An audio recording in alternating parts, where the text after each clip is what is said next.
حضرت بلال بن رباح، آپ کے والد کا نام حضرت رباح تھا، حضرت بلال کے والد۔ وہ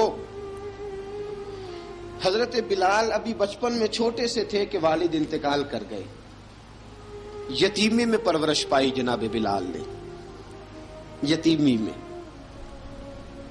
اور پھر دو بہنیں، ایک والدہ، ایک بھائی۔ حضرت بلال حبشی کا یہ خاندان مکے میں بکتا بکاتا کسی طرح عبداللہ بن جدعان کے پاس پہنچ گیا۔ بڑا پکا کافر تھا، بڑا پکا۔ ذرا اسلام کی روشنی چمکی نہ تھوڑی سی، حضرت ابوبکر صدیق رضی اللہ تعالیٰ عنہ اس رستے سے گزرتے تھے، اس رستے میں حضرت بلال کام کاج کیا کرتے تھے، بڑے محنت، بڑے جفاکش، بڑے ہمت والے۔ حضرت صدیق اکبر نے ایک دن روک کے کہا، بلال کب تک تو اتنے خداؤں کو پوجتا رہے گا؟ کب تک تو اتنے خداؤں کو پوجے گا، جگہ جگہ ماتھا ٹیکے گا؟ یہ تجھے کبھی غلامی سے آزاد نہیں کریں گے۔ میں تجھے ایک دروازہ بتلاتا ہوں، اگر تو اس دروازے پہ آئے گا تو وہ تجھے مکے کی گلی سے اٹھا کے کعبے کی چھت پہ کھڑا کر دیں گے۔ گلی ہے میرے پاس، دامن مصطفیٰ سے جو بھی لپٹا وہ یگانہ ہو گیا، جس کے حضور ہو گئے اس کا زمانہ ہو گیا۔ حضرت بلال حبشی رضی اللہ تعالیٰ عنہ کو بات بتلائی، سلیم الفطرت آدمی تھے، سنجیدہ آدمی تھے، اچھا مزاج رکھتے تھے، فہم و فراست رکھتے تھے۔ جناب بلال نے کلمہ پڑھ لیا، کلمہ پڑھ کے نا تو سب لوگوں نے کہا، بہت سارے لوگوں نے اپنا اسلام چھپا کے رکھا ہوا تھا۔ دو واقعات ایسے ہوئے کہ حضرت بلال کا اسلام ظاہر ہو گیا۔ کسی کام سے بت خانے بھیجا عبداللہ ابن جدعان نے، بت خانے گئے تو لگے ہوئے تھے بت، کتار اندر کتار، بتوں کی کتاریں بنی ہوئی تھی۔ حضرت بلال نے مٹی اٹھائی اور بتوں کے منہ پہ مار کے کہنے لگے، جو اپنا چہرہ صاف نہیں کر سکتے وہ کسی کو نفع نقصان کیا پہنچائیں گے۔ جو لوگ دیکھ رہے تھے انہوں نے آ کے عبداللہ ابن جدعان کو بتایا، کہا تیرا غلام ہے اور تو بہت بڑا سردار بنتا ہے، تیری عزت خاک میں مل جائے گی کسی کو پتہ چل گیا کہ عبداللہ کا غلام مسلمان ہو گیا۔ عبداللہ بن جدعان نے راتوں رات امیہ بن خلف سے بات کی اور امیہ سے کہا، یار یہ غلام لے لو، مفتی لے لو۔ بتایا نہیں امیہ کو، بتایا نہیں کہ مسلمان ہو گیا ہے۔ امیہ نے لے لیا۔ امیہ بڑا سخت آدمی تھا، بڑی طبیعت میں سختی پائی جاتی تھی، اللہ اکبر، لیکن یہ محبت اور عشق یہ چھپائے چھپتے نہیں، اور مسلمان اپنے اسلام کا اظہار کیے بغیر رہ سکتا۔ ایک واقعہ اور رونما ہو گیا، حضرت بلال پھر ظاہر ہو گئے۔ ہوا کیا؟ حضرت عمار بن یاسر رضی اللہ تعالیٰ عنہ، مکے کے سارے کافر کٹھے ہو کے ایک غریب آدمی کو مار رہے ہیں، غریب آدمی کو۔ جب اندر انسان کے چور ہوتا ہے تو بڑا سے بڑا آدمی بھی بزدل ہو جاتا ہے۔ جب اندر چور بیٹھ جائے نا تو بڑے سے بڑا آدمی بزدل ہو جاتا ہے، اور جب اندر صفائی ہو تو غریب سے غریب آدمی بھی بہادر ہو جاتا ہے۔ حق پہ ہونا چاہیے، سچا ہونا چاہیے، پھر بہادر ہو۔ حضرت عمار بن یاسر رضی اللہ، ایک غریب آدمی، مکے کے سارے سردار مکے کے چوک میں کٹھے ہیں اور ایک دیوار کے ساتھ کھڑا کیا ہوا ہے حضرت عمار بن یاسر کو، اور کوڑے مار رہے ہیں، زور زور سے کوڑے حضرت عمار بن یاسر رضی اللہ تعالیٰ عنہ کے بدن پہ لگتے ہیں، وجود لہو لہان ہے۔ حضرت عمار بن یاسر کو پتا تھا کہ بلال بھی مسلمان ہو گئے، لیکن ان کا خیال تھا کہ یہ کسی کو بتلائیں نہ تو ہی بہتر ہے۔ امیہ بن خلف آیا، سخت دھوپ تھی، جب کوڑے مار مار کے تھک گیا نا، ابو جال نے بھی مارا، ابو لہب نے بھی مارا، ابو سفیان نے بھی مارا، ابو البختری نے بھی مارا، اخنس بن شریک نے بھی مارا۔ امیہ بن خلف کی باری آئی تو تھک گیا نا مار مار کے، اسے پتا تھا کہ بلال بڑا سخت آدمی ہے، جو کام بھی کہو بلال کر دیتا ہے۔ امیہ نے کہا بلال سے، کہا بلال ادھر آ۔ حضرت بلال گئے، کہا یہ کوڑا پکڑ اور اس کو مار۔ جناب بلال نے کوڑے کی طرف دیکھا، پھر حضرت عمار کی طرف دیکھا، جناب عمار نہ دیوار سے ذرا آگے ہوئے، تھوڑے سے کانپتی ٹانگوں کے ساتھ تھوڑے آگے ہوئے، اور حضرت بلال کے کان میں کہنے لگے یار 2-4 کوڑے مار لے، میرا کیا ہے، مجھے تو مار پاڑی رہی ہے نا، چل تو نہ اب اظہار نہ کر بیٹھنا، 2-4 کوڑے مار لے۔ حضرت سیدنا بلال حبشی نے نظر اٹھائی، جب پتا ہونا کہ سامنے آگ ہے اس میں کودنا بڑا مشکل کام ہے، جب پتا ہونا سامنے دریا ہے اس میں چھلانگ لگانا بڑا مشکل ہے، موت نظر آ رہی ہو تو اس طرف قدم اٹھتے نہیں۔ حضرت بلال کو پتا تھا یہ سارے کٹھے ہیں اور مجھے بھی ماریں گے، کوڑا دیا ہے، اور اسلام اجازت دیتا ہے رخصت کی۔ آپ کی کن پٹی پہ کسی شخص نے پسٹل رکھ دیا اور اس نے کہا کہو کہ میں کافر ہوں تو اجازت ہے، کہہ دو، جان بچاؤ، اسلام اجازت دیتا ہے۔ لیکن سیدنا بلال، حضرت بلال رضی اللہ تعالیٰ عنہ، حضرت بلال حبشی رضی اللہ تعالیٰ عنہ نے حضرت عمار بن یاسر نے کہا یار تو 2-4 کوڑے مار لے لیکن اپنا آپ بچا۔ حضرت بلال کہنے لگے ٹھیک ہے، حضرت بلال کہتے ٹھیک ہے، میں 2-4 کوڑے مار لیتا ہوں لیکن اپنا آپ بچا لیتا ہوں۔ اب جلدی سے امیہ بن خلف چلایا، کہنے لگا تجھے کہا کوڑا مار، پکڑ کوڑا۔ حضرت بلال نے کوڑا ہاتھ میں لیا، ایک دفعہ امیہ کی طرف دیکھا، پھر ابو جہل کی طرف دیکھا، پھر ابو لہب کی طرف دیکھا، سارے کافروں پہ نظر دوڑائی، اور پھر عمار بن یاسر کی طرف دیکھا، کہا عمار تو مار کھا سکتا ہے تو میں نہیں کھا سکتا، عمار تیرے وجود پہ زخم لگ سکتے ہیں تو میرے پہ نہیں لگ سکتے، عمار جس خدا کا تو کلمہ پڑھتا ہے اسی کا میں پڑھتا ہوں، اور جس زلفوں کا تو قیدی ہے میں بھی اسی محمد عربی کی زلفوں کا قیدی ہوں۔ اب دیکھ ذرا مل کے مار کھانے میں کیا مزہ ہے، ذرا دیکھتے ہیں ذرا کٹھے ہو کے ظلم سہنے میں کیا لطف آتا ہے۔ حضرت سیدنا بلال حبشی نے زور زور سے کوڑا گھمایا، اعلان بغاوت ہونے لگا ہے، بلال آنے لگے ہیں میدان عمل میں۔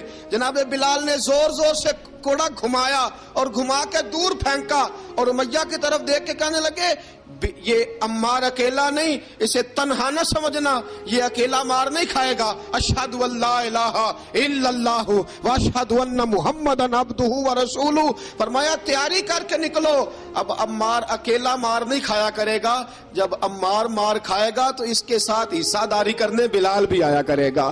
حضرت بلال میدان عمل میں، اب کافروں پہ سناٹا چھا گیا، بلال تیری جرت، تیری یہ ہمت، تو انکار کرے، تیرا یہ چارہ، تیرے منہ سے یہ لفظ نکلے، ان الذین قالوا ربنا اللہ ثم استقاموا تتنزل علیہم الملائکہ الا تخافوا ولا تحزنوا وابشروا بالجنۃ التی کنتم توعدون۔ رب فرماتا ہے تم کہو میں نے اللہ کو مان لیا، رب کو مان کر پھر ڈٹ جانا، تمہاری دنیا مدد کرے نہ کرے اللہ تمہاری مدد کے لیے فرشتوں کا نزول فرما دے گا، لوگ مدد کرے نہ کرے اللہ کے فرشتے تمہاری مدد کریں گے۔ جناب سیدنا بلال نے اعلان کر دیا میں نہیں ماروں گا، ادھر آ ستمگر ہنر آزمائیں، تو تیر آزما ہم جگر آزمائیں، فرمایا کر لو تیاری آ جاؤ۔ اب وہ سارے نا، کیونکہ سب سے سخت مشہور تھا نا امیہ، اب سارے دیکھنے لگے امیہ کی طرف، امیہ کو اب اسے سمجھ نہیں آ رہی میں کیا کروں۔ بلال نے تو کبھی نہ کی نہیں، تو جو کہتے تھے کر گزرتا تھا، یہ عجیب معاملہ ہے۔ کہنے لگا بلال تجھے پتا ہے تو کیا کر رہا ہے، تو نے جذبات میں آ کے اعلان تو کر دیا، تجھے اس کا پتا ہے؟ جناب بلال حبشی رضی اللہ تعالیٰ عنہ فرمانے لگے مجھے پتا ہے تو مجھے مارے گا، مجھے پتا ہے مجھے سزائیں دے گا، مجھے سارا پتا ہے، لیکن عقل کو تنقید سے فرصت نہیں، عشق پر ایمان کی بنیاد رکھ۔ فرمایا میں نے عقل کے گھوڑے دوڑانے چھوڑ دیے ہیں، بس کلمہ جو پڑھ لیا، جب اعلان جو کر لیا ہے، جب محبت جو کی، تو اب اس میں کسی قسم کی مصلحت کی اجازت نہیں۔ اقبال کہتا ہے کہ پختہ ہوتی ہے اگر مصلحت اندیش ہو عقل، عشق ہو مصلحت اندیش تو ہے خام ابھی، اور بے خطر کود پڑا آتش نمرود میں عشق، عقل تھی محو تماشائے لبے بام ابھی۔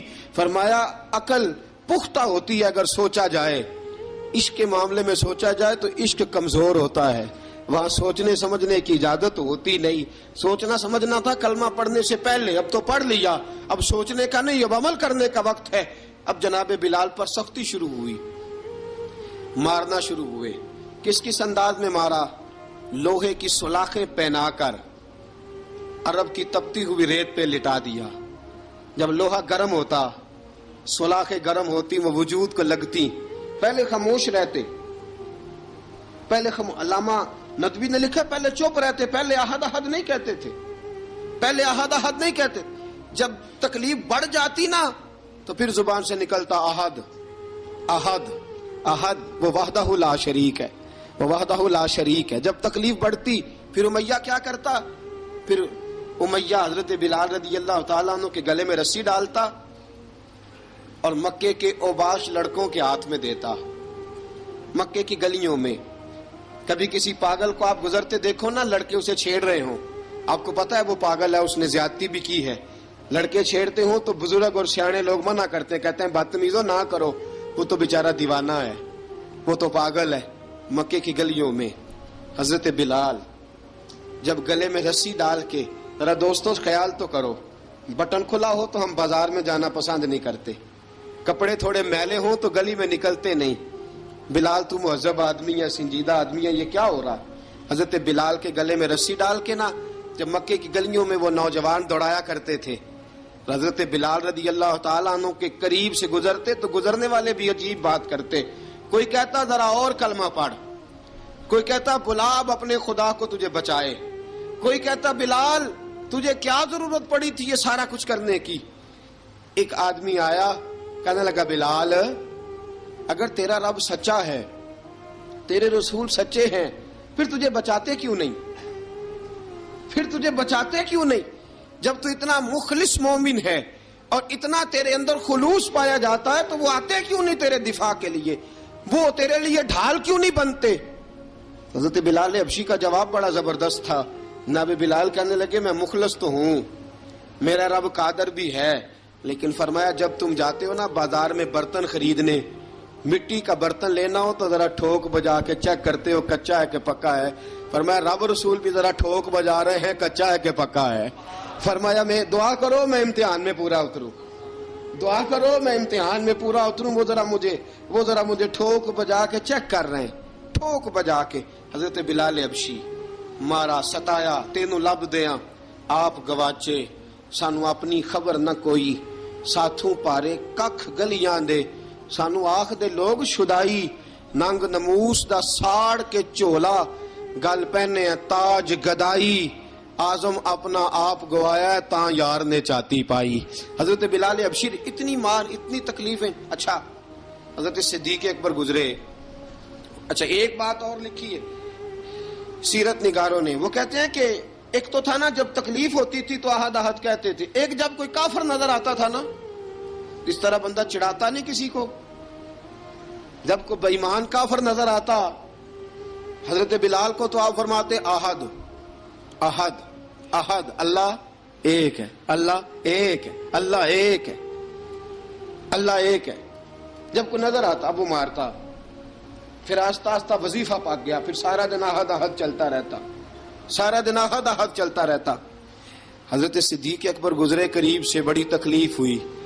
جناب ابو بکر صدیق رضی اللہ تعالیٰ عنہ نے کہا بلال اونچی ذکر نہ کیا کر، آہستہ کر لیا کر، اونچی آواز میں مارتے جو ہیں تجھے تو اس طرح کر، ذرا ذکر دو ہے نا، ایک ذکر جلی ہے ایک ذکر خفی ہے، تو دل میں ذکر کر لیا کر، اونچا نہ کیا کر، مار سے تو بچ جا. تو بلال نے کہا ٹھیک ہے، آپ نے جو نسخہ دیا اس پہ عمل کروں گا. 2 دن حضرت بلال حبشی نے دل میں ذکر کیا، مار ہی نہیں پڑی، مار ہی نہیں پڑی. جفا جو عشق میں ہوتی ہے، اقبال کہتا ہے جفا جو عشق میں ہوتی ہے وہ جفا ہی نہیں، ستم نہ ہو تو محبت میں کچھ مزہ ہی نہیں. حضرت بلال کو مارنا نہ پڑی، 2 دن مار نہ کھائی تو تیسرے دن امیہ داخل ہوا تو کہنے لگے احد احد احد. اس نے پھر پکڑ لیا درہ، پھر اٹھایا کوڑا، پھر لگا مارنے. جناب حضرت بلال حبشی رضی اللہ تعالیٰ عنہ کو مار پڑ رہی ہے. جناب صدیق اکبر گزرے، کہا بلال تجھے منع کیا تھا، تو پھر شروع ہو گیا ہے. کہا حضور آہستہ ذکر کرنے میں مزہ ہی نہیں آتا، یہ مجھے مارتے نہیں، کسی کو کیا پتا چلے گا کہ بلال پہ سختیاں ہو رہی ہیں. حضرت بلال حبشی. اب سیدنا صدیق اکبر فرماتے ہیں کہ رسول پاک گزرے، بلال کو مار پڑ رہی تھی، میرے حبیب پاک کی آنکھوں میں آنسو آ گئے. بے خبر ہو جو غلاموں سے وہ آقا کیا ہے. حضور کی آنکھوں میں آنسو، اور حضور نے دعا فرمائی کہ یا اللہ میرے بلال کو نجات دے دے، یا اللہ میرے بلال کو نجات دے دے. رسول پاک یہ کہہ کے گزر گئے. ایک کونے میں، حرم شریف کے کونے میں بیٹھ کے رسول پاک رو رہے ہیں. جناب صدیق اکبر نے کہا حضور کیا ہوا؟ فرمایا ابو بکر سوچ رہا ہوں خدا اگر مجھے پیسے دے تو میں بلال کو خرید لوں، اگر رب پیسے دے تو خرید لوں، سوچ رہا ہوں. جناب ابو بکر صدیق گھر گئے، گھر جا کے حضرت عباس کو بھیجا، کہا امیہ میرا مخالف ہے، مجھ سے وہ بات نہیں کرے گا، آپ جائیے، آپ جا کے کہیے بلال کو بیچ ڈالے. حضرت عباس نے جا کے کہا بلال کو بیچ دو. کہنے لگا میری قیمت بہت زیادہ ہے، 50 دینار کا میں نے خریدا ہے اور میں منافع لے کے بیچوں گا. حضرت عباس نے آ کے جناب صدیق اکبر کو بتایا تو ابو بکر صدیق فرمانے لگے چل مجھے ساتھ ہی لے جا، دیکھ لیتے. پہنچے، جب ابو بکر صدیق کو آتے دیکھا نا تو چڑ گیا. کہنے لگا ابو بکر اگر تو بلال کو خریدنا چاہے تو وہ جو تیرے پاس رومی غلام ہے وہ مجھے دینا پڑے گا، 2 لونڈیاں اس کے ساتھ دینی پڑیں گی، اور یہ 50 دینار کا ہے، میں تجھ سے 2000 دینار لوں گا. 50 دینار کا ہے، 2000 دینار لوں گا. حضرت صدیق اکبر رضی اللہ تعالیٰ عنہ نے فرمایا مجھے منظور ہے، مجھے منظور ہے، منظور ہے مجھے. تو ابو بکر صدیق نے وہ تینوں غیر مسلم غلام لیے، 2000 دینار لیے. حضرت عباس نے بھی کلمہ نہیں پڑھا تھا. کہنے لگے ابو بکر تو کامیاب تاجر ہے، کیا کرنے لگے ہو؟ تو حضرت ابو بکر صدیق کہنے لگے آپ نے بھی کلمہ نہیں پڑھا، آپ کو اس سودے کا پتہ نہیں، آپ ابھی اس لذت آشنائی سے واقف نہیں، آپ نے بھی یہ ذائقہ چکھا نہیں، آپ ابھی اس راہ سے گزرے نہیں، آپ کو پتہ نہیں یہ بھی ایک ذائقہ ہے، یہ بھی ایک سودا ہے، یہ بھی ایک لذت ہے، یہ بھی ایک گہرائی ہے، یہ بھی ایک مزہ ہے، اس کا بھی آپ کو علم نہیں، آپ نے کلمہ نہیں نہ پڑھا. محبت کو سمجھنا ہے تو نہ سے خود محبت کر، کنارے سے کبھی اندازہ طوفان نہیں ہوتا. فرمایا ابھی تو راہ گزر میں ہے، کہہ دے مقام سے گزر. ابھی ذرا آگے چلیں گے نا، جب آپ کلمہ پڑھیں گے تو آپ کو پتہ چلے گا. حضرت سیدنا بلال حبشی کو لینے کے لیے صدیق اکبر پہنچے، 2000 دینار، 3 غلام پڑھے لکھے سیانے سمجھدار. جب دیے نا تو امیہ کھل کھلا کے ہنسا، کہنے لگا ابو بکر بڑے گھاٹے کا سودا کیا تو نے، ابو بکر تو نے بڑے گھاٹے کا سودا کیا ہے. یہ پڑھا لکھا مجھے دے کے جا رہا ہے اور یہ ان پڑھ تو لے کے جا رہا ہے، یہ خوبصورت رومی غلام دے کے جا رہا ہے اور یہ حبشی کالے رنگ کا تو لے کے جا رہا ہے، اور 50 دینار کا غلام 2000 دینار میں تو لے کے جا رہا ہے. اتنے گھاٹے کا سودا، اتنی بڑی نادانی. حضرت جناب سیدنا صدیق اکبر رضی اللہ تعالیٰ کہنے لگے امیہ تو کافر ہے، لیکن تو نے ابھی بھی پیسے تھوڑے مانگے ہیں، تو نے بلال کا رنگ دیکھا ہے، میں نے مصطفیٰ کے عشق کا رنگ دیکھا ہے. فرمایا تو ابھی اس کے رنگ میں الجھا ہوا ہے اور میں جو اس کے باطن کا حسن ہے وہاں تک پہنچ گیا ہوں. حضرت سیدنا بلال حبشی رضی اللہ تعالیٰ عنہ ساتھ کھڑے. ابو بکر صدیق رضی اللہ تعالیٰ عنہ نے ارشاد فرمایا اگر میں یمن کا حکمران ہوتا، یمن کا بادشاہ ہوتا، اور تو مجھے کہتا کہ بلال میں تب دوں گا جب تو مجھے یمن کی حکمرانی دے گا، فرمایا میں تجھے یمن کی حکمرانی بھی دے دیتا لیکن بلال کو ضرور خرید کے لے جاتا. حضرت بلال حبشی.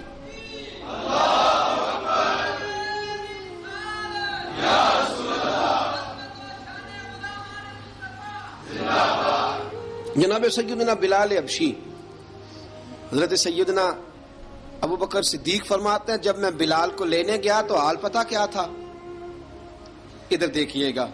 فرماتے ہیں کہ ٹانگیں اوپر کر کے نا جس طرح آدمی رکوع میں بیٹھتا ہے اس طرح کر کے نا ٹانگیں، اور سر پھر زمین کو لگا کے اس طرح سجدے میں آپ جاتے ہیں، لیکن بالکل ٹانگوں کے ساتھ سر رکھ کے. فرماتے ہیں 4 بھاری چکیاں ریت پہ حضرت بلال تھے، ان کے اوپر چکیاں رکھی ہوئی تھی، اور فرماتے ہیں حضرت بلال تھوڑی تھوڑی حرکت کرتے تھے تو وہ چکیاں جسم کے ساتھ لگتی تھی نا، پارٹ ان کے. فرماتے ہیں زخم بن گئے تھے، خون نکلتا تھا. فرماتے ہیں میں نے وہاں سے جا کے حضرت بلال کو نکالا، پیسے دیے، لے کے آیا. تو جناب بلال کہنے لگے جلدی جلدی چلو حضور کے پاس، ذرا جلدی جلدی چلو، در مصطفیٰ پہ جلدی کرو۔ تو جناب سیدنا بلال حبشی رضی اللہ تعالیٰ عنہ کے جواب میں حضرت ابوبکر صدیق کہنے لگے بلال جلدی نہ کر، جب میں آیا تھا تو حضور تیرے لیے آنسو بہا رہے تھے، اگر تجھے اس حالت میں زخمی دیکھیں گے تو میرے مصطفیٰ کو اور زیادہ رونا پڑے گا، تو میرے ساتھ گھر چل، میں تجھے کپڑے پہناتا ہوں، میں تیرے زخموں پہ پٹی کرتا ہوں۔ حضرت ابوبکر صدیق مزاج شناسائے نبوت تھے نا، فرمایا چل میرے ساتھ، میں ذرا تیری مرہم پٹی کر لوں، میں ذرا تیرا منہ دھو ڈالوں، میں ذرا تجھے کنگھی کر لوں، تو میرے ساتھ چل۔ جناب بلال فرماتے ہیں جب سے پیدا ہوا تب سے غلام تھا، کبھی کسی نے میرے کپڑوں کی فکر نہیں کی تھی، مجھے تو امیہ 4 دن روٹی نہیں دیتا تھا۔ فرماتے ہیں جب میں گیا ابوبکر کے ساتھ، ابوبکر صدیق نے ایک چٹائی بچھائی، صدیق اکبر چٹائی کے اوپر میرے ساتھ بیٹھ گئے۔ فرماتے ابوبکر نے تیل منگایا، وہ تیل میرے زخموں پہ، ابوبکر صدیق نے وہ تیل میرے سر پہ، میری داڑھی پہ، فرماتے ہیں پھر کنگھا کیا، پھر ابوبکر صدیق نے ایک جوڑا منگایا، وہ کپڑے مجھے پہنائے، ابوبکر صدیق نے پگڑی منگوائی، وہ پگڑی کھول کے میرے سر پہ بندھوائی۔ فرماتے ہیں ابوبکر نے مجھے تیار کیا، فرمایا تو آج جا رہا ہے در رسالت مآب پہ، در رسالت مآب پہ، آج تو پہنچ رہا ہے حضور کے دروازے پہ، بن کے جوگن مدینے نو جاواں گی میں، جو بیتی نبی نو سناواں گی میں۔ حضرت جناب سیدنا، اور وہ کسی شاعر نے تو بڑی شاندار بات کی، اس نے کہا بڑی امید ہے سرکار قدموں میں بلائیں گے، کرم کی جب نظر ہوگی مدینے ہم بھی جائیں گے، اگر جانا مدینے میں ہوا ہم غم کے ماروں کا، مکینے گنبد خضرا کو حال دل سنائیں گے۔ حضرت بلال حبشی رضی ان کے دل میں بڑی امنگ تھی، آج جاؤں گا در رسالت مآب پہ۔ ملا رومی لکھتے ہیں کہ جناب سیدنا صدیق اکبر نے سجایا سوارا، جناب بلال کے آنسو رکتے ہی نہیں، کہا باپ ہوتا ہے جو خدمتیں کرتا ہے، میں نے آنکھ کھولی تو باپ کا سایہ تو میں نے دیکھا ہی نہیں، اور فرمایا ماں تھی تو ماں جب بھی میں کام کر کے آتا تھا تو مجھے دیکھ کے میری اماں بس رو دیا کرتی تھی، 2-3 بہنیں تھیں، اور حضرت بلال فرمانے لگے ان بہنوں کو میں دیکھتا تھا تو وہ میرا حال دیکھ کے روتی تھی، اور جب وہ مجھے دیکھتی تھی تو میں رو دیا کرتا تھا۔ فرمایا ابوبکر میں نے تو یہ رنگ ڈھنگ دیکھے نہیں جو آج تو مجھے دکھا رہا ہے۔ جناب سیدنا صدیق اکبر رضی اللہ تعالیٰ عنہ بنا سوار کے نا حضرت بلال کا ہاتھ پکڑ کے سینے پہ رکھا، جناب بلال ہجکی لے کے روئے۔ حضرت ابوبکر صدیق نے فرمایا جتنا رونا یہاں رو لے، میں کائنات کے آنسو دیکھتا ہوں لیکن جب نبی کی آنکھوں میں آنسو دیکھتا ہوں تو دیکھے نہیں جاتے، فرمایا یہاں رو لے، حضور کے دروازے پہ جا کے تیری آنکھ میں آنسو نہیں آنا چاہیے، بہا جتنے آنسو بہا سکتا ہے۔ حضرت بلال حبشی بھی روئے، جناب صدیق اکبر بھی روئے۔ جب پہنچے نا دروازہ رسول پہ، حضرت سیدنا ابوبکر صدیق لے کے پہنچے تو بند کر دیا تھا نا حضرت بلال کو، بلال تو نے رونا نہیں، عشق ہوئے تے درد ہوئے تے ہائے نکلے، پھر کوئی نہیں رہندا جار کے۔ حضرت سیدنا بلال حبشی کو لے کے پہنچے در مصطفیٰ پہ، رسول اکرم صلی اللہ تعالی علیہ وسلم نے ایک نظر حضرت بلال پہ ڈالی، جناب بلال نے یوں آنکھ ملائی تو سر جھکا لیا، وعدہ کیا تھا نا رونا نہیں، سر جھکا لیا۔ اب دوسری نظر نبی کریم صلی اللہ تعالی علیہ وسلم نے جب اٹھائی نا حضرت ابوبکر صدیق کی طرف تو حضور نے فرمایا صدیق تیرا شکریہ، ابوبکر اللہ تجھے جزا دے۔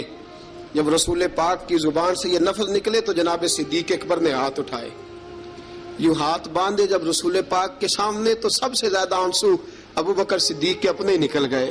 کہا یا رسول اللہ میں غریب بے نوا، تو امیر حرم، تو کجا من کجا۔ کہا حضور یہ شکریہ کے لفظ، یا رسول اللہ میں کہاں اور آپ کا شکریہ کہاں۔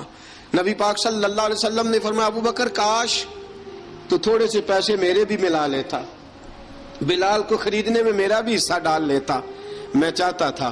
ابوبکر پھر روئے، کہا یا رسول اللہ میرے پیسے کس کے ہیں؟ آقا میں بھی آپ کا، یہ بھی آپ کے۔ جناب سیدنا بلال حبشی رضی اللہ تعالیٰ عنہ کی طرف حضور نے دیکھا تو فرمایا بلال آ یار ذرا سینے سے تو لگ جا۔ اب حضرت بلال دوڑے، جب رسول پاک کے سینے سے لگے تو ایک جملہ میرے محبوب کی زبان سے، فرمایا بلال تو نے بڑی سختیاں برداشت کی ہیں، تجھے میرا اللہ ہی جزا عطا فرمائے گا، تو نے بڑے دکھ دیکھے ہیں۔ اب سیدنا بلال تڑپے، رسول پاک صلی اللہ تعالی علیہ وسلم بھی روئے. حضور نے اپنے ساتھ بٹھا لیا سیدنا بلال کو.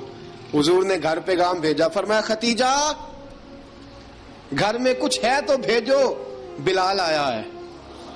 اب حضرت خدیجہ الکبریٰ اندر سے کیا آواز دیتی ہیں, کہتے ہیں حضور مبارک ہو, اللہ نے بلال کو آزادی عطا فرما دی. وفاشار بیوی اندر سے.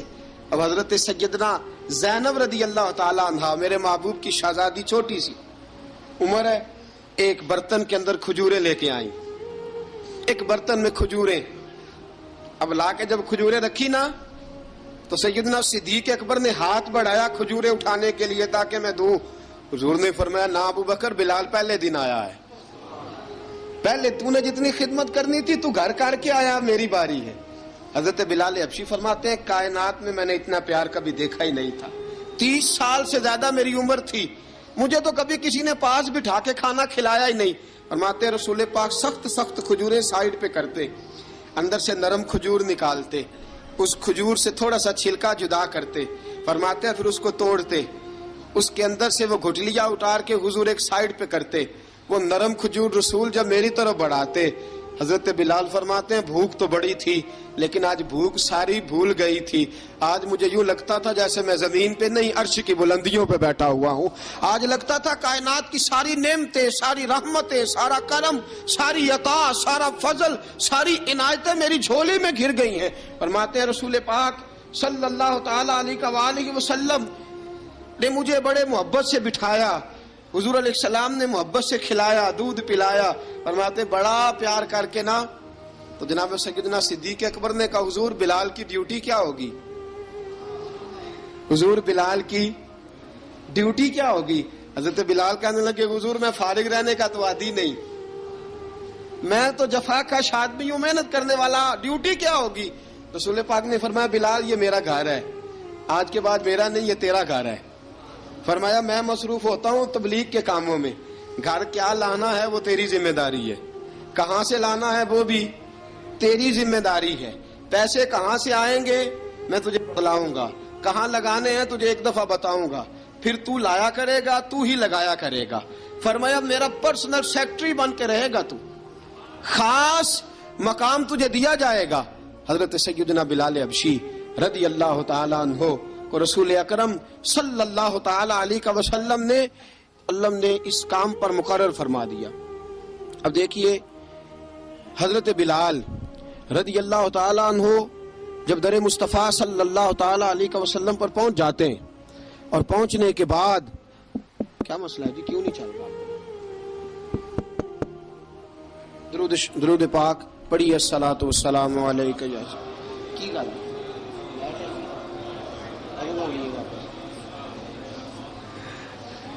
میں یہ گزارش کر رہا تھا کہ حضرت بلال حبشی رضی اللہ تعالیٰ عنہ کو رسول پاک نے یہ ڈیوٹی عطا فرما دی.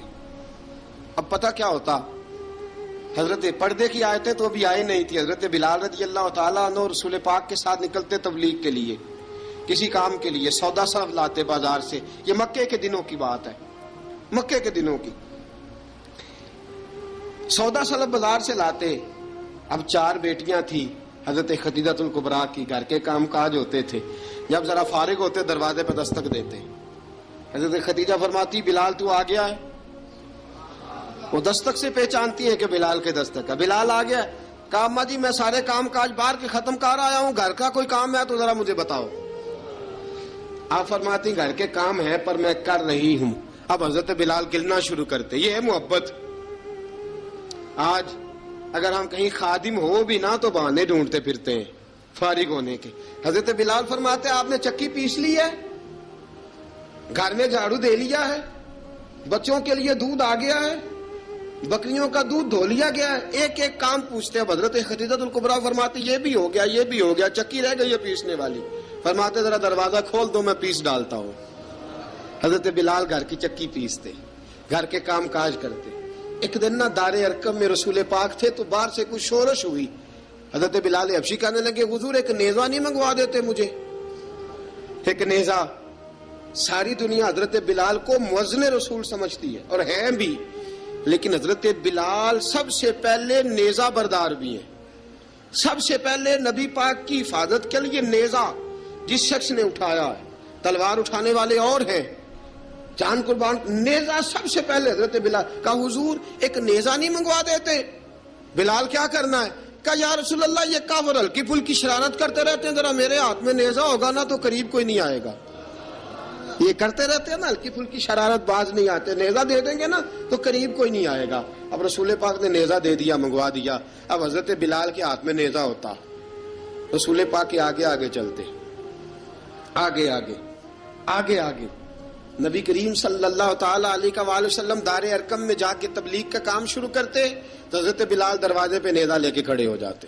حضور نے فرمایا بلال تو ادھر کھڑا ہو گیا، یا رسول اللہ انشاءاللہ جب تک میں کھڑا ہوں اندر کوئی کافر آ نہیں سکتا، اندر کوئی نہیں آئے گا، میں محافظ بن کے کھڑا ہوں۔ حضرت بلال حبشی رضی اللہ تعالیٰ عنہ نے ہمیشہ، اور یہ نیزہ ہمیشہ پاس رکھا، بدر میں بھی، احد میں بھی، تبوک میں بھی، یرموک میں بھی، خندق میں بھی۔ جب نبی پاک نماز پڑھانے کے لیے کھڑے ہوتے تو حضرت بلال نیزہ نبی پاک کے آگے گاڑ دیتے، یہ سترا بن گیا، اب کوئی آگے سے گزرے گا تو اسے تکلیف نہیں ہوگی، گناہ نہیں ہوگا، حضور کے آگے رکھ دیتے۔ حضرت بلال حبشی نے مکے کے 13 سال سابقون الاولون میں سے ہیں۔ قرآن کہتا ہے والسابقون الاولون من المہاجرین والانصار، فرمایا وہ جو پہلے سبقت لینے والے ہیں نا مہاجر اور انصار، پہلے جنہوں نے سب سے پہلے کلمہ پڑھا، وہ مہاجر اور انصار جنہوں نے پہلے کلمہ پڑھا، اور فرمایا والذین اتبعوہم باحسان، اور وہ جنہوں نے احسان کے ساتھ ان کی پیروی کی، رضی اللہ عنہم ورضوا عنہ، فرمایا وہ اللہ سے راضی ہیں، اللہ ان سے راضی ہے، اللہ انہیں جنت میں داخل کرے گا جس کے نیچے نہریں بہہ رہی ہیں۔ ذالک الفوز العظیم، فرمایا یہ بہت بڑی کامیابی ہے پہلے کلمہ پڑھ لینا۔ حضرت بلال سابقون الاولون میں سے، پہلے کلمہ پڑھنے والے لوگوں میں سے۔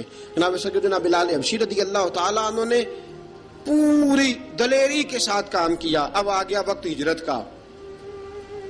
رسول پاک صلی اللہ تعالیٰ علیہ وسلم نے حضرت بلال کو فرمایا بلال تو ہجرت کر جا مدینے کی طرف، چلا جا۔ حضرت بلال نے عرض کی حضور میں غلام ہوں، خادم ہوں، ہر حکم ماننا میری ڈیوٹی ہے، لیکن ایک عرض کرنی ہے صرف۔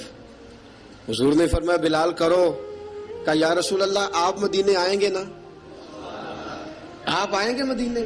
رسول پاک صلی اللہ علیہ وسلم مسکرا پڑے، فرمایا ہاں میں بھی آؤں گا۔ کہا حضور بس ٹھیک ہے، بتائیں کب جانا ہے، بس اتنی سی بات ہے، آپ آئیں گے نا؟ حضور نے فرمایا آؤں گا۔ کہا ٹھیک ہے، بتائیں کب جانا ہے۔ سرور کون مکان سیاح لا مکان صلی اللہ تعالیٰ علیہ وسلم نے فرمایا بلال یہ 16 مرد عورتوں بچوں پر مشتمل، 16 لوگوں پر مشتمل یہ قافلہ ہے، اس قافلے کے اوپر تجھے میں امیر مقرر کرتا ہوں، تو ان کو لے کے جائے گا مکے سے مدینے، 250 کلومیٹر کا سفر، 250 میل کا سفر۔ حضرت بلال حبشی رضی اللہ تعالیٰ عنہ قافلے کے امیر بن کے، سخت گرمی کا موسم، حضرت بلال کے ہاتھوں میں تلوار ہے، ایک ہاتھ میں نیزہ ہے، ایک ہاتھ میں تلوار ہے، تیر آپ نے پیچھے باندھ رکھے ہیں پشت پہ، اور آپ لے کے جا رہے ہیں، کبھی قافلے کے آگے، کبھی پیچھے، کبھی دائیں کبھی بائیں۔ وہ عورتیں اور بچے ذرا پریشان ہوتے تو حضرت بلال فرماتے پریشان ہونے کی ضرورت نہیں، ہمیں مصطفیٰ کریم نے بھیجا ہے، ہمیں نبی اکرم صلی اللہ علیہ وسلم نے بھیجا، میرا یقین بڑا مضبوط ہے، اور میں نبی پاک صلی اللہ علیہ وسلم نے بھیجا، فکر نہ کرو چلو۔ اب یہ قافلہ جا رہا ہے، حضرت بلال حبشی نے بخیر و عافیت سپہ سالار بن کر اس قافلے کو پہنچایا مدینے میں۔ اب مدینے پہنچا کے سارے لوگ مدینے والے مدینے میں لگ گئے اپنے اپنے کام۔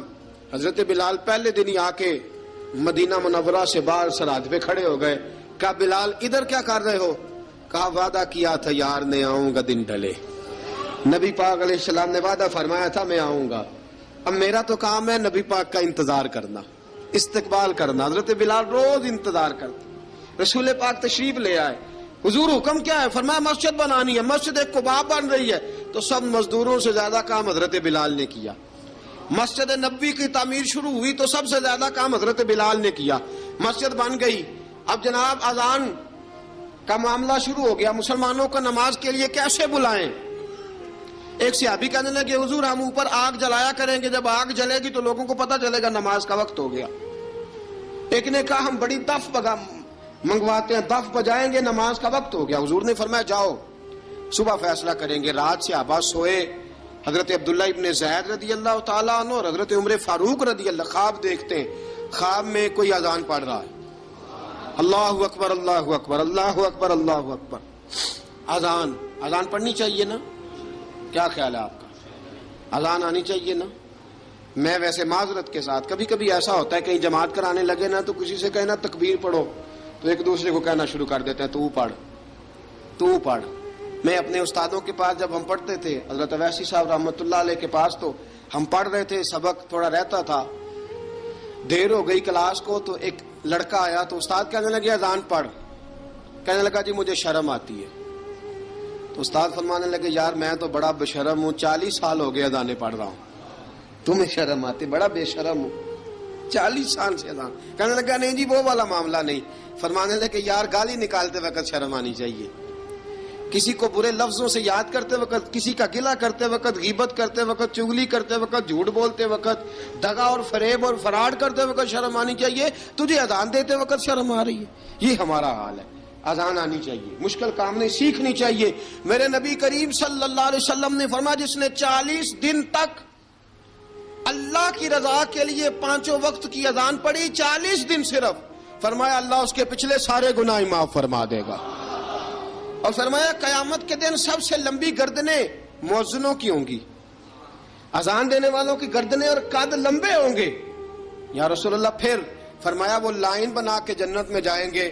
فرمایا جب مؤذن جنت میں جا رہے ہوں گے تو سب سے آگے آگے میرا بلال ہوگا, سب سے آگے آگے مؤذنوں کا قائد اور لیڈر میرا بلال ہوگا, حضرت بلال حبشی رضی اللہ تعالیٰ عنہ. اب اذان کوئی کہنے لگا یہ کریں, کوئی کہنے لگا وہ کریں. اب حضرت عمر خواب دیکھتے ہیں کوئی اذان پڑھ رہا, عبداللہ ابن زید خواب دیکھتے ہیں کوئی اذان پڑھ رہا. اب جب یہ آئے آ کے سویرے حضور کو خوابیں سنائی, حضور اس طرح سے اذان پڑھی ہے. فرمایا جس طرح کی تمہاری خواب ہے نا اسی طرح میرے اللہ کی رضا بھی ہے. حضور اذان پڑھے گا کون؟ فرمایا بلال پڑھے گا.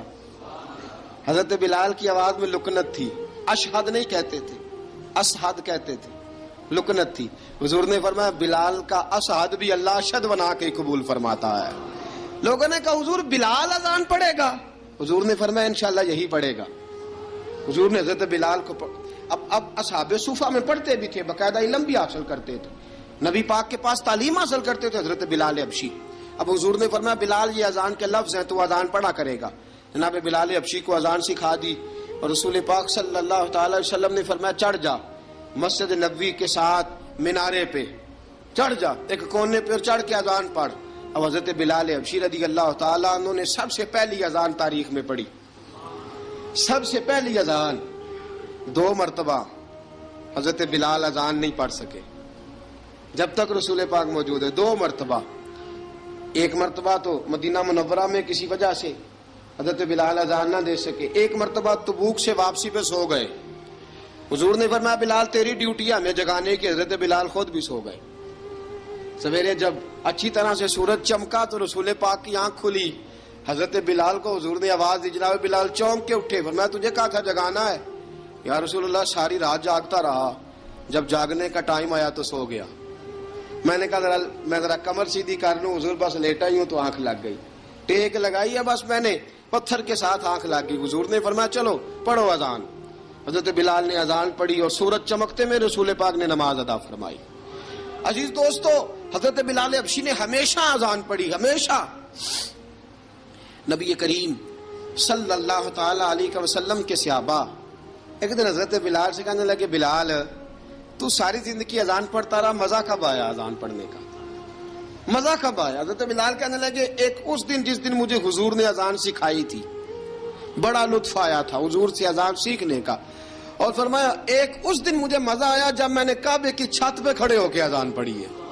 حضرت بلال فرماتے ہیں سارے کافر زمین پہ کھڑے تھے گردنیں جھکائے, اور میرے مصطفیٰ کریم جب کسوا نامی اونٹنی پہ بیٹھے تھے نا اور میں اذان دے رہا تھا تو میں آج بڑا راضی تھا. میں کہہ رہا تھا یا اللہ کیا بات ہے, آج تو نے میرے حبیب کو کتنی عزتوں سے نوازا ہے. ایک ہے گھر کے کام کاج کرنا, اور میں پہلے بھی حدیث سنا چکا, حضرت بلال حبشی خود بخود لوگوں سے قرضہ لے لیتے تھے, حضور کو تکلیف ہی نہیں. بخاری مسلم بتاتی ہے خود بخود قرضے لے لیتے تھے, خود بخود. نبی پاک کو تکلیف ہی نہیں دیتے تھے, کام کاج ہے, مہمان آ جا رہے ہیں ان کی خدمت کرنی ہے. بلال نے خود ہی قرضہ اٹھا لیا, قرضہ اٹھا کے خود بخود حضرت بلال سودا لے آئے, سودا لا کے جناب بلال نے پکا دیا. ایک دن ایسا بھی آیا, بخاری شریف کے لفظ ہیں, کہ جن کے قرضے دینے تھے وہ کہنے لگے بلال سویرے قرضہ دو ورنہ تجھے لے جائیں گے، بکریاں چرانی پڑیں گے۔ حضرت بلال حبشی رضی اللہ تعالیٰ عنہ نے حضور کی خدمت میں عرض کی، کہا اگر کوئی بندوبست ہو گیا تو ٹھیک ہے، ورنہ میں تو سویرے بھاگ جاؤں گا، میں شام چلا جاؤں گا، پیسے آ گئے تو مجھے پیغام بھیجنا، آ جاؤں گا۔ سویرے فجر سے پہلے حضور نے پیغام بھیج دیا، فرمایا بلال تیری مدد کے لیے اللہ نے 3 اونٹنیاں سامان کی بھیج دی ہیں۔ حضرت بلال حبشی رضی اللہ تعالیٰ عنہ نے سارا گھر کا کام کاج خود سے سنبھال لیا تھا۔ ایک دن غائب ہو گئے حضرت بلال اذان دے کے، فجر کی اذان دے کے، ایک دن فجر کی اذان دے کے غائب نہیں ہونا چاہیے، کیا خیال ہے آپ کا؟ مؤذن کو اذان دے کے غائب، اسے مسجد میں پھر رہنا چاہیے۔ حضرت بلال حبشی رضی اللہ تعالیٰ عنہ اذان پڑھی، غائب ہو گئے، صحابہ ڈھونڈ رہے ہیں بلال کدھر ہے، اقامت پڑھے۔ حضور نے فرمایا ٹھہر جاؤ، بلال آئے گا تو اقامت پڑھے گا، بلال آئے گا تو جلدی نہ کیا کرو مسجد میں، اگر 2-4 منٹ کبھی دیر ہو جائے نا نماز میں تو جلدی کوئی بات نہیں، اللہ کے گھر ہی آئے ہو نا، جلدی نہ مچایا کرو، اللہ کا گھر ہے، رحمت والی جگہ ہے۔ حضور نے فرمایا بلال آئے گا تو اذان پڑے گا۔ اب سب صحابہ خاموش ہیں کہ بلال جاتا نہیں، کام بھی اس کا کوئی ایسا نہیں۔ حضرت بلال دوڑے آئے، جلدی جلدی جلدی جلدی دوڑے آئے۔ رسول پاک صلی اللہ علیہ وسلم نے سوال ہی نہیں کیا کہ بلال تو کدھر سے آیا ہے، فرمایا آ گئے ہو؟ حضور آ گیا ہوں، پڑھو اقامت، پڑھو اقامت پڑھی، جماعت ہو گئی۔ اب صحابہ کرام علی مریدوان حیران ہے کہ حضور نے پوچھا ہی نہیں اور بلال آیا بھی دیر سے۔ حضرت جناب سیدنا صدیق اکبر، جناب مقداد، جناب سلمان فارسی، چند صحابہ نا حضرت بلال کو لے کے، کون ہے بلال تو کدھر تھا؟ راز کی کوئی بات ہے جو بتاتا نہیں، کدھر تھا؟ حضرت بلال رضی اللہ تعالیٰ عنہ کی آنکھوں میں آنسو آ گئے، رو پڑے رو پڑے۔ کہ بلال کوئی گہری بات ہے، بتا معاملہ کیا ہے، روتا کیوں ہے؟ حضرت بلال حبشی رضی اللہ تعالیٰ عنہ فرمانے لگے جب حضرت خدیجہ الکبریٰ گھر میں چکی پیستی تھی، تھک جاتی تھی نا تو میں مدد کرایا کرتا تھا۔ کتنے دن بیت گئے، جب فجر کی اذان دینے کے لیے گزرتا ہوں تو حضرت فاطمہ الزہرا کے بچے روتے ہوتے ہیں۔ فرمایا میں نے حضرت فاطمہ کو گود میں کھلایا ہے، مجھے اپنے محبوب کی شہزادی سے بڑا پیار ہے۔ کئی دنوں سے حضور کی خدمت میں عرض کر رہا تھا یا رسول اللہ کو مہربانی فرمائیں۔ حضور نے رات پیغام بھیجا ہے سیدہ فاطمہ کو کہ بلال جب آئے تو پردہ کر کے اندر چلی جایا کر۔ حضرت بلال فرماتے ہیں اذان دے کے گیا تھا حضرت فاطمہ کے گھر، میں نے کہا محبوب کی بیٹی ذرا پردہ کر لے، تو بچوں کو دودھ پلا، میں تیری چکی پیس دیتا ہوں۔ حضرت بلال حبشی کی آنکھوں میں آنسو رو رو کے بتلاتے ہیں، فرمایا سیدہ طیبہ طاہرہ حضرت فاطمہ الزہرا، میرے حبیب نے پتہ کیا فرمایا؟ فرمایا جس نے فاطمہ کو راضی کیا اس نے تو مجھے راضی کیا ہے۔ حضرت سیدنا بلال حبشی فرماتے میں نے چکی پیسی اور میں تمہیں کیا بتاؤں، میرے محبوب کی بیٹی نے مجھے بڑی ہی دعائیں دی ہیں، انہوں نے مجھ پر بڑا ہی اظہار محبت فرمایا ہے۔ فرمایا میں آذان سے لے کر جماعت تک لوگ تسبیحاں رولتے ہیں، لوگ قرآن کی آیات کی تلاوت کرتے ہیں، آذان سے لے کر جماعت تک لوگ مختلف قسم کے اذکار میں مشغول ہوتے ہیں۔ فرمایا میرا ذکر سنو، میری تلاوت سنو، میرا وظیفہ سنو، میں آذان سے لے کر جماعت تک محمد عربی کی بیٹی کی خدمت کرنے چلا جاتا ہوں۔ رسول پاک صلی اللہ علیہ وسلم کی شہزادی کی چکی پیس کے آیا۔ حضرت بلال نے اس انداز میں، بدر کی جنگ لگ گئی، بدر کا مارکا، حضرت بلال کے ہاتھ میں تلوار ہے، کہا میں لڑوں گا، پورا جہاد کروں گا۔ امیہ بن خلف جو بڑا مارا کرتا تھا نا، وہ دوڑ رہا تھا اپنے بیٹے کو لے کے، آگے کچھ صحابہ کھڑے تھے، وہ قریب سے گزرنے لگا، حضرت بلال نے فرمایا ذرا پکڑنا امیہ کو، یہ مجھے مارا کرتا تھا، ذرا پکڑنا، نہ جانے نہ دینا۔ امیہ کو صحابہ نے روکا، حضرت عبد الرحمن ابن عوف نے پکڑ کے ایک زور سے گھونسا مارا، ادھر جا کے گرا۔ حضرت بلال تلوار لے کے کھڑے ہیں امیہ کے سر پہ۔ کہا امیہ میں تجھے نہیں کہا کرتا تھا اللہ میرے مصطفیٰ کو بڑی عزتیں عطا فرمائے گا، میں تجھے نہیں کہا کرتا تھا کہ خدا ہمیں غلبہ دے گا، هو الذی ارسل رسولہ بالہدی ودین الحق لیظہرہ علی الدین کلہ، میں نہ کہا کرتا تھا کہ اللہ اس دین کو ہر دین پہ غلبہ دے گا، اور میں دیکھ اللہ نے ہمیں عزت دے دی، دیکھ تو ذلیل کر دیا گیا۔ حضرت بلال نے مارا، گردن اڑا دی۔ حضرت ابوبکر صدیق پیچھے دیکھ رہے تھے، دوڑے ہوئے آئے، کہا بلال مبارک ہو، بلال مبارک ہو، آج تو تیرے سارے بدلے پورے ہو گئے۔ حضرت بلال نے سجدہ شکر ادا کیا۔ میرے دوستو بڑی باتیں ہیں جناب بلال کی کرنے والی. یہ وقت ساتھ نہیں نہ دیتا کسی کا, یہ رک جاتا ہے, یہ کہتا ہے کہ بس اب رک جاؤ, وقت ہو گیا آگے گزرنے کا. حضرت بلال حبشی رضی اللہ تعالیٰ عنہ, رسول پاک کا وصال ہوا نا, حضرت بلال نے منہ سے لفظ ہی کوئی نہیں ادا کیا. کسی نے اپنا دکھڑا کسی انداز میں سنا لیا. حضرت عمر نے کہا, جس نے کہا حضور وصال کر کے گردن اڑا دوں گا. حضرت عثمان غنی نے کہا خبردار کوئی مجھے آ کے نہ بتائے کہ مصطفیٰ وصال کر گئے. حضرت علی المرتضیٰ رضی اللہ تعالیٰ عنہ نے فرمایا نہ بھائی, میرے مصطفیٰ پر تو موت آتی ہی نہیں جس طرح عام لوگوں پہ. سب لوگوں نے اپنے اپنے اظہار کر لیے نا, بلال نے کسی کو دکھ بتایا ہی نہیں. ایک کونے میں بیٹھ کے نا حضرت بلال اکیلے آنسو بہاتے رہے, کسی کو بتایا ہی نہیں, اکیلے روئے. ایک شخص کہنے لگا یار بلال بولتا نہیں. کہا نہ بلاؤ اسے. عصر کی نماز کا وقت ہوا نا, تو وہ بلال جو کعبے کی چھت پہ بغیر سیڑھیوں کے چڑھ گیا تھا, وہ بلال جو کعبے کی چھت پہ بغیر کسی سہارے کے چڑھ گیا تھا, اس بلال کو کہا کہ بلال چل ذرا آذان پڑھ, مسجد کی چھت پہ چڑھ جا. حضرت بلال کئی بار چڑھے اور کئی بار گرے, کئی بار چڑھے اور کئی بار گرے. حضرت بلال حبشی رضی اللہ تعالیٰ نے آواز دی, کہا سلمان میری مدد کرنا, میری مدد کرنا, اب مجھ سے چڑھا نہیں جاتا, اب مجھ سے جایا نہیں جاتا. جناب سلمان فارسی نے بھی سوال نہیں پوچھا کہ بلال تو بیمار ہے, یہ نہیں پوچھا. حضرت بلال کو 2-4 صحابہ نے اٹھایا, چھت پہ پہنچایا. بلال نے اذان شروع کی. جب کہا نا اللہ اکبر اللہ اکبر, وہ آواز جس میں بڑا سوز ہوتا تھا, بڑی درد, بڑی بلندی ہوتی تھی, بڑا جوش خروش ہوتا تھا, آج وہ آواز دب گئی. جب بلال نے کہا نا اشہد ان لا الہ الا اللہ, حضرت بلال رضی اللہ تعالیٰ عنہ نے تھوڑی دیر روک کے سانس لیا. جب کہا نا اشہد ان محمد الرسول اللہ, جو سارے چپ کھڑے تھے نا ان میں سے ایک بابا رو پڑا جس کا نام ابو بکر صدیق تھا.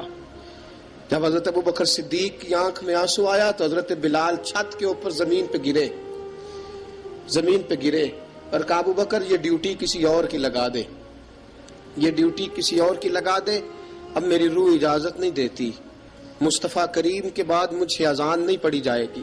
آپ نے واقعہ سن رکھا ہے کہ ایک بار صحابہ نے بلایا, دوبارہ آئے, حضور خواب میں ملے, کہا بلال تو آتا کیوں نہیں. بلال چھوڑ کے چلے گئے تھے, فرمایا اب میرا یہاں دل نہیں لگتا.